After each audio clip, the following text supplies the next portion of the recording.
नमस्कार, बहुत बहुत स्वागत है आप सभी का आज की प्रैक्टिस क्लास में। आज की यह प्रैक्टिस क्लास डॉक्टर पूरन चंद टंडन के वस्तुनिष्ठ हिंदी पर होगी।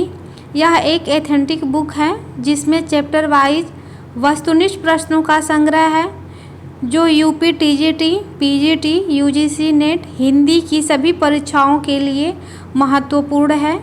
तो चलिए देर न करते हुए शुरू करते हैं आज की क्लास। मेरी पूरी कोशिश रहेगी कि मैं महत्वपूर्ण प्रश्नों की व्याख्या भी करती चलूं। तो चलिए आगे बढ़ते हैं। आज का पहला प्रश्न है, श्रवकाचार किस कवि की रचना है? तो विकल्प में है सरहपा, सबरपा, देवसेन या फिर शालिभद्र सूरि। श्रवका किस कवि की रचना है? तो श्रवकाचार जो है यह देवसेन की रचना है। इसका सही उत्तर हो जाएगा ऑप्शन तीसरा। यह देवसेन की रचना है जिसका समय है 933 ईस्वी। यह हिंदी की प्रथम रचना है। श्रवकाचार में जो है 250 दोहों में श्रावक धर्म या गृहस्थ धर्म का वर्णन किया गया है।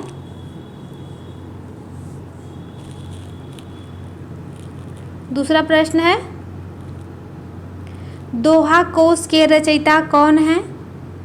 तो विकल्प में है आशगु कवि, शालिभद्र सूरि, स्वयंभू या फिर सरहपा। तो दोहा कोश के रचयिता का नाम बताना है। तो दोहा कोश जो है सरहपा की रचना है। इसका सही उत्तर हो जाएगा विकल्प 4 सरहपा। सरहपा जो हैं हिंदी के प्रथम कवि हैं। राहुल सांकृत्यायन ने सरहपा को हिंदी का प्रथम कवि माना है। तीसरा प्रश्न है, भारतेश्वर बाहुबली रास किसकी रचना है? भारतेश्वर बाहुबली रास किसकी रचना है?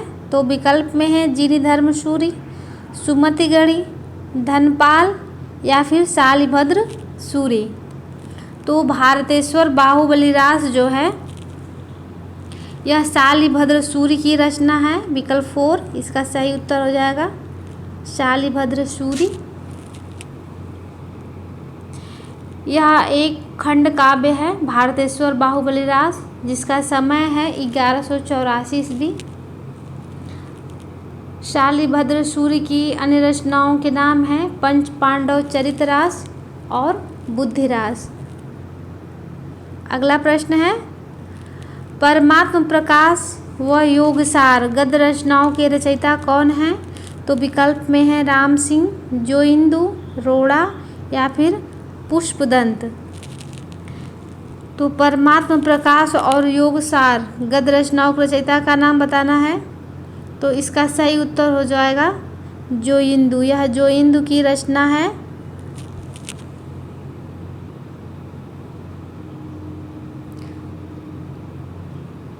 परमात्म प्रकाश जो है अपभ्रंश भाषा में रचित है। योगसार जो है यह देसी भाषा में है। अगला प्रश्न है, वर्ण रत्नाकर के रचयिता कौन हैं? तो विकल्प में है ज्योतिश्वर ठाकुर, लक्ष्मीधर, सोमप्रभ सूरि या फिर देवसेन। वर्ण रत्नाकर, तो वर्ण रत्नाकर जो है ज्योतिश्वर ठाकुर की रचना है। ऑप्शन पहला इसका सही उत्तर हो जाएगा ज्योतिश्वर ठाकुर। अगला प्रश्न है, भाषा सर्वेक्षण किसकी रचना है? तो विकल्प में है श्याम सुंदर दास, ग्रियर्सन, हजारी प्रसाद द्विवेदी या फिर आचार्य रामचंद्र शुक्ल। थोड़ा छोटा कर ले रहे हैं इसको। तो भाषा सर्वेक्षण जो है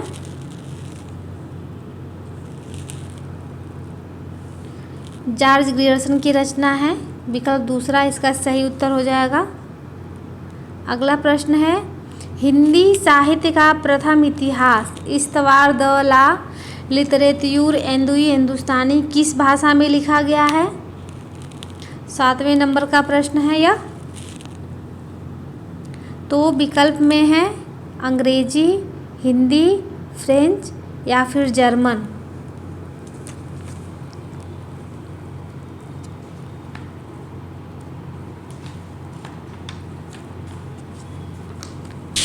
तो इसका सही उत्तर हो जाएगा ऑप्शन तीसरा, फ्रेंच भाषा में लिखा गया है यह। इस्तवार द लाल एतरितुर एंदुई हिंदुस्तानी, इसके लेखक गारसा द तासी हैं, जिन्होंने फ्रेंच भाषा में लिखा है इसको। इसका प्रथम भाग जो है 1839 ईस्वी में प्रकाशित हुआ था और द्वितीय भाग जो है 1847 में, और इसका जो द्वितीय संस्करण आया था वो 1871 ईस्वी में आया था। इस ग्रंथ का हिंदी अनुवाद जो है हिंदुई साहित्य का इतिहास नाम से लक्ष्मी सागर वार्ष्णेय ने किया था सन 1952 में। यह गारसा द तासी की रचना है। गारसा द तासी ने हिंदी भाषा को भद्दी भाषा कहा था, ये भी जानिए आप लोग। अगला प्रश्न है, सच्चे अर्थों में माना जाने वाला हिंदी साहित्य का पहला इतिहास the modern vernacular literature of Hindustan के रचयिता कौन है? तो विकल्प में है Garcin de Tassy, George Grierson, Gilchrist या फिर जोशुआ केटलर। तो यह जो है जॉर्ज ग्रियर्सन जी का ग्रंथ है। दूसरा विकल्प इसका सही उत्तर हो जाएगा।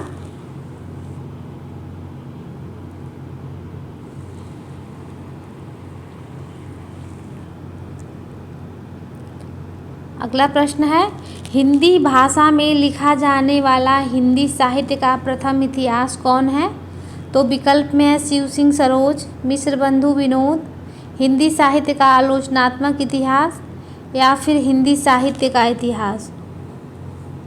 9वें नंबर का यह प्रश्न है। तो हिंदी भाषा में लिखा जाने वाला हिंदी साहित्य का प्रथम इतिहास जो है शिव सिंह सरोज है। पहला विकल्प इसका सही उत्तर हो जाएगा, शिव सिंह सरोज। इस ग्रंथ को हिंदी साहित्य का प्रस्थान बिंदु भी माना जाता है। अगला प्रश्न देख लेते हैं।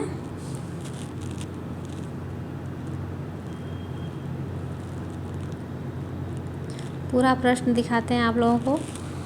उत्तर अपभ्रंश को पुरानी हिंदी कहने वाले प्रथम विद्वान कौन हैं? तो विकल्प में हैं आचार्य रामचंद्र शुक्ल, राम कुमार वर्मा, हजारी प्रसाद द्विवेदी या फिर चंद्रधर शर्मा गुलेरी। 10 नंबर का यह प्रश्न है। तो उत्तर अपभ्रंश को पुरानी हिंदी कहने वाले विद्वान हैं चंद्रधर शर्मा गुलेरी।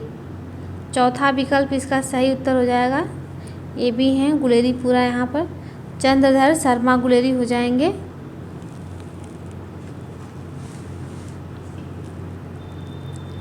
अगला प्रश्न है, सरहपा को हिंदी का प्रथम कवि मानने वाले विद्वान हैं, कौन माना है सरहपा को हिंदी का प्रथम कवि? तो विकल्प में है डॉक्टर गणपति चंद्रगुप्त, राहुल सांकृत्यायन, धीरेन्द्र वर्मा या फिर डॉक्टर रमाशंकर शुक्ल रसाल। तो सरहपा को हिंदी का प्रथम कवि जो है राहुल सांकृत्यायन ने माना है। तो विकल्प दूसरा इसका सही उत्तर हो जाएगा, राहुल सांकृत्यायन। अगला प्रश्न है, उक्ति व्यक्ति प्रकरण के रचयिता कौन है? तो विकल्प में है लक्ष्मीधर, राम सिंह, दामोदर शर्मा या फिर जोइंदू। तो उक्ति व्यक्ति प्रकरण के रचयिता जो हैं दामोदर शर्मा हो जाएंगे। तीसरा विकल्प इसका सही उत्तर हो जाएगा, दामोदर शर्मा। अगला प्रश्न है, अपभ्रंश व्याकरण के रचयिता हैं? तो विकल्प में है हेमचंद, विद्याधर, सोमप्रभ सूरी या फिर धनपाल। तो अपभ्रंश व्याकरण के रचयिता का नाम बताना है। तो अपभ्रंश व्याकरण के रचयिता हेमचंद हो जाएंगे। ऑप्शन पहला विकल्प इसका सही उत्तर हो जाएगा, हेमचंद। हेमचंद के व्याकरण का नाम है सिद्ध हेमचंद्र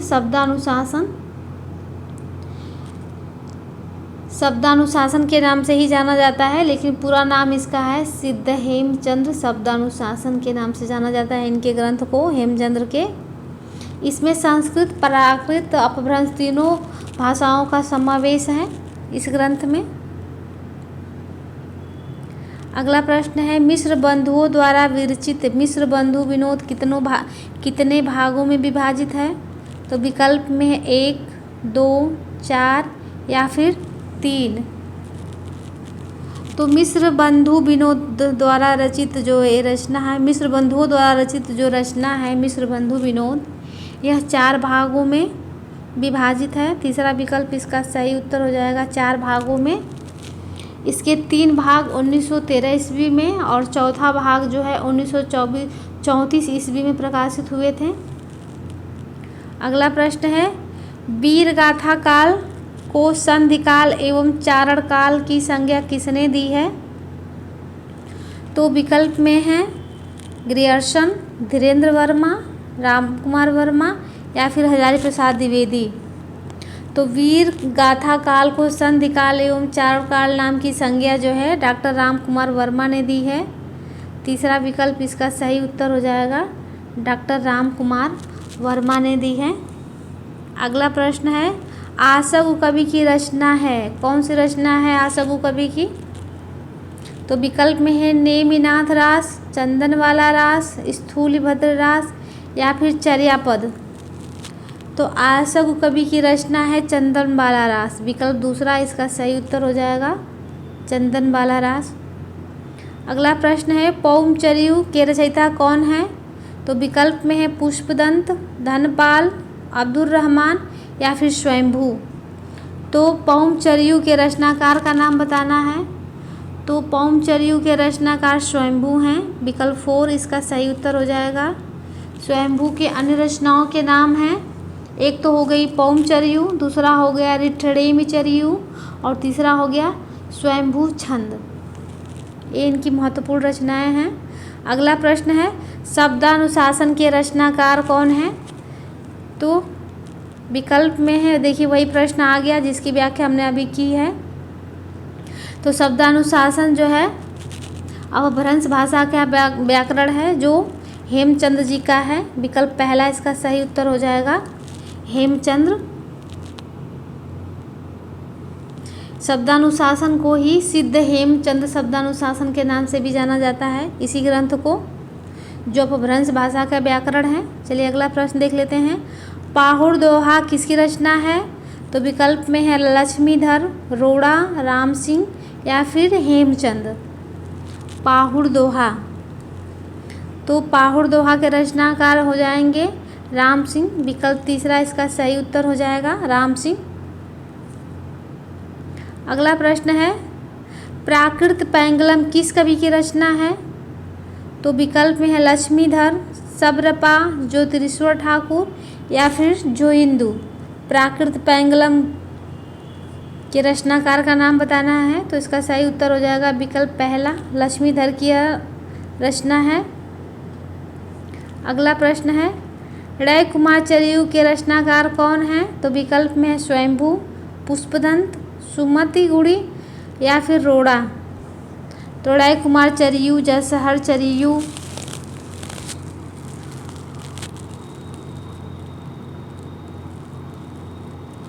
21 नंबर का यह प्रश्न है। रै कुमारचरियु, जसहरचरियु और एक और रचना है 63 महापुरुष गुणा अलंकार, जिसे महापुराण के नाम से भी जाना जाता है। ये तीनों रचनाएं इन्हीं की हैं। वो कौन है?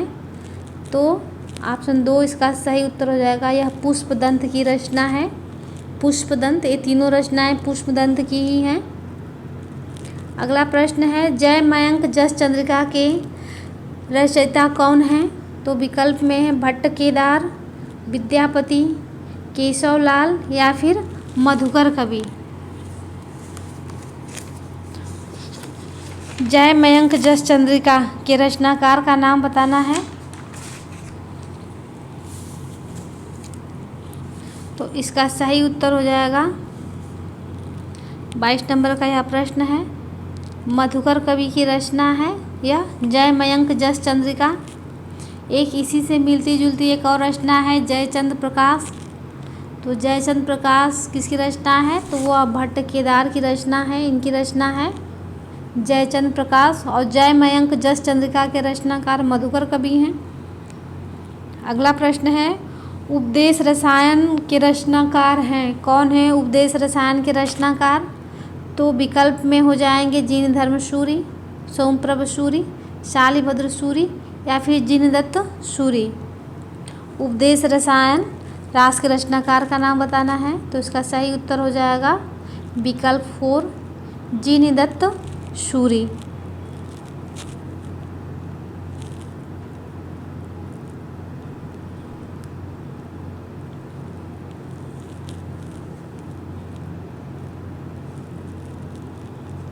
अगला प्रश्न है कुमारपाल प्रतिबोध के रचयिता का नाम बताना है, तो विकल्प में है हेमचंद, धनपाल, सोमप्रभ सूरि या फिर लक्ष्मीधर। तो कुमारपाल प्रतिबोध के रचयिता हैं सोमप्रभ सूरि। तीसरा विकल्प इसका सही उत्तर हो जाएगा। अगला प्रश्न है आदिकाल को आदिकाल नाम किसने दिया है? तो आदिकाल को आदिकाल नाम हजारी प्रसाद द्विवेदी ने दिया है। दूसरा विकल्प इसका सही उत्तर हो जाएगा।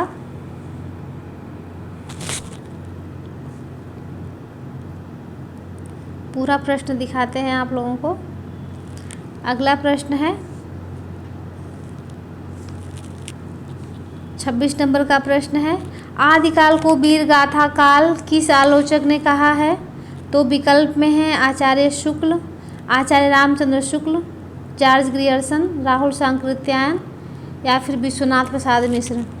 तो आदिकाल को वीर गाथा काल जो है आचार्य रामचंद्र शुक्ल ने कहा है। पहला विकल्प इसका सही उत्तर हो जाएगा। अगला प्रश्न है आदिकाल को सिद्ध सामंत काल के नाम से किसने पुकारा है? तो विकल्प में है महावीर प्रसाद द्विवेदी, आचार्य शुक्ल, राहुल सांकृत्यायन या फिर राम कुमार वर्मा।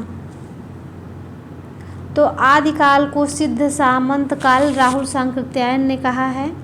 तीसरा विकल्प इसका सही उत्तर हो जाएगा, राहुल सांकृत्यायन ने कहा है। अगला प्रश्न है महावीर प्रसाद द्विवेदी ने आदिकाल को क्या संज्ञा दी है? तो विकल्प में है चारण काल, आदिकाल, वीर काल या फिर बीज वपन काल।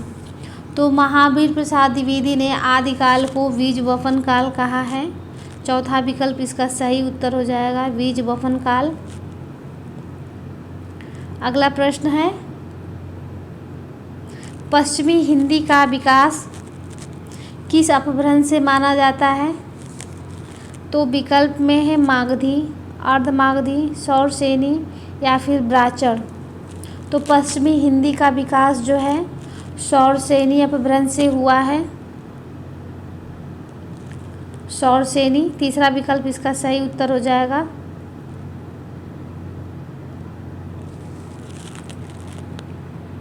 सौरसेनी अपभ्रंश से 3 हिंदी का विकास हुआ है, जिसमें है पश्चिमी हिंदी, राजस्थानी हिंदी और पहाड़ी हिंदी। पश्चिमी हिंदी के अंतर्गत आने वाली बोलियां हैं कौरवी, हरियाणवी, दक्षिणी, ब्रज भाषा, बुंदेली और कन्नौजी। राजस्थानी भाषा के अंतर्गत आने वाली बोलियों में है मारवाड़ी, जयपुरी को ही ढूंढारी के नाम से भी जाना जाता है, मेवाती और मालवी। और इसके अंतर्गत पहाड़ी हिंदी भी आती है, जिसमें कुमायूनी और गढ़वाली आती है। तो 29 नंबर के प्रश्न का सही उत्तर हो जाएगा ऑप्शन 3। अगला प्रश्न है बघेली बोली का संबंध किस उपभाषा से है? तो विकल्प में है पश्चिमी, पूर्वी, पहाड़ी या फिर बिहारी। तो बघेली बोली जाती है। बघेली बोली का संबंध किस उपभाषा से है? तो इसका सही उत्तर हो जाएगा ऑप्शन 2 पूर्वी हिंदी से। पूर्वी हिंदी से इसमें अवधी, बघेली और छत्तीसगढ़ी बोलियों का संबंध है पूर्वी हिंदी से। पूर्वी हिंदी जो है अर्धमागधी हिंदी के अंतर्गत आती है।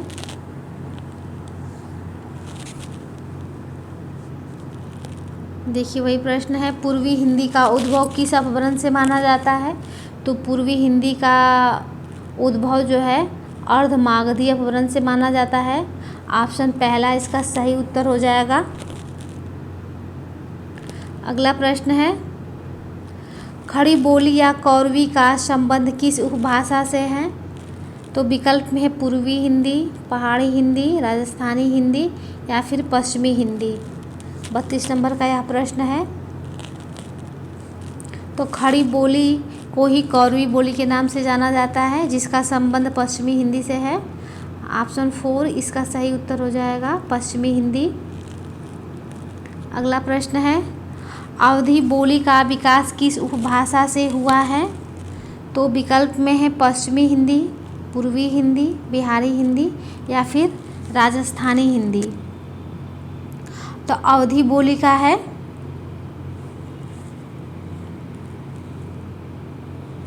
तो अवधी बोली का जो विकास है, अभी हमने बताया अवधी, बघेली, छत्तीसगढ़ी, यह पूर्वी हिंदी के अंतर्गत बोली जाने वाली बोलियां हैं। तो इसका सही उत्तर हो जाएगा विकल्प 2, पूर्वी हिंदी। अगला प्रश्न है,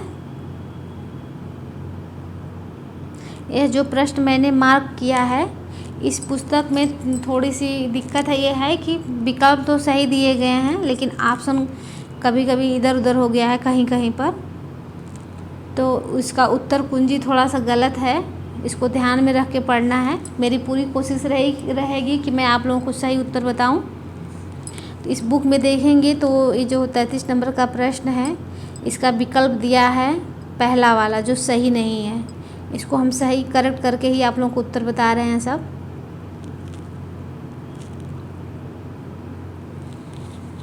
चलिए अगला प्रश्न देख लेते हैं। खड़ी बोली का उद्भव अपभ्रंश के किस रूप से हुआ है? खड़ी बोली का तो विकल्प में अर्धमागधी, मागधी, सौरसेनी का उत्तरी रूप या फिर ब्राचड़। विकल्प में ब्राचड़ है। तो खड़ी बोली को ही कौरवी बोली भी कहा जाता है। और खड़ी बोली का उद्भव किस अपभ्रंश से हुआ है? तो सौरसेनी अपभ्रंश हो जाएगा। तीसरा विकल्प इसका सही उत्तर हो जाएगा, सौरसेनी अपभ्रंश। अगला प्रश्न है, हिंदी की कितनी उपभाषाएं हैं? तो विकल्प में है 2, 4, 5 या फिर 7।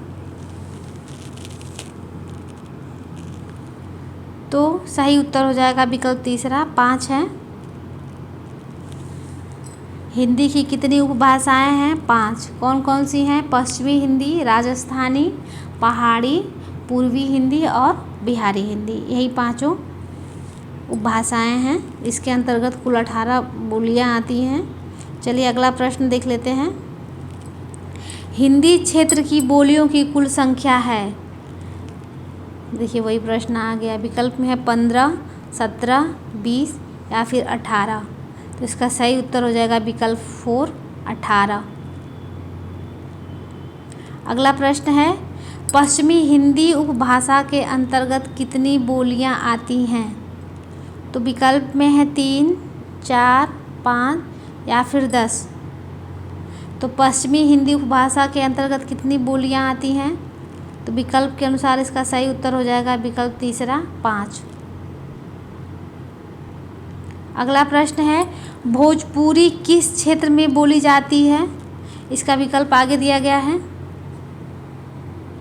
भोजपुरी जो है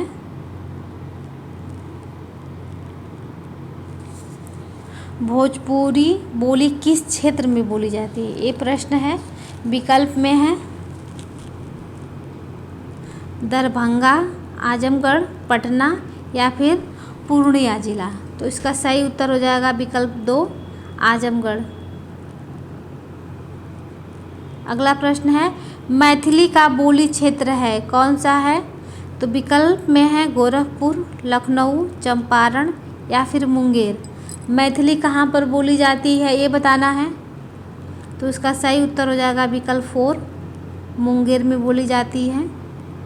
अगला प्रश्न है, भारतेंदु रामचंद्र शुक्ल, जयशंकर प्रसाद, प्रेमचंद और रामधारी सिंह दिनकर का संबंध किस बोली क्षेत्र से है? तो विकल्प में है बुंदेली, अवधी, भोजपुरी या फिर खड़ी? तो इसका सही उत्तर हो जाएगा भोजपुरी से है। तीसरा विकल्प इसका सही उत्तर हो जाएगा भोजपुरी क्षेत्र से संबंधित ये सभी जो हैं कवि लोग हैं। तो यह आज का लास्ट प्रश्न है। आप लोगों को मेरी प्रश्नोत्तरी कैसी लगी कमेंट करके ज़रूर बताएं। और अगर मेरी प्रश्नोत्तरी आप लोगों को अच्छी लग रही है तो प्लीज़ आप लोग मेरे वीडियो को लाइक करें, शेयर करें और ज़्यादा से ज़्यादा मेरे चैनल को सब्सक्राइब करें ताकि मुझे और वीडियो बनाने के लिए मोटिवेशन मिलता रहे। तो आज के लिए बस इतना ही। मिलते हैं नेक्स्ट वीडियो में, तब तक के लिए धन्यवाद।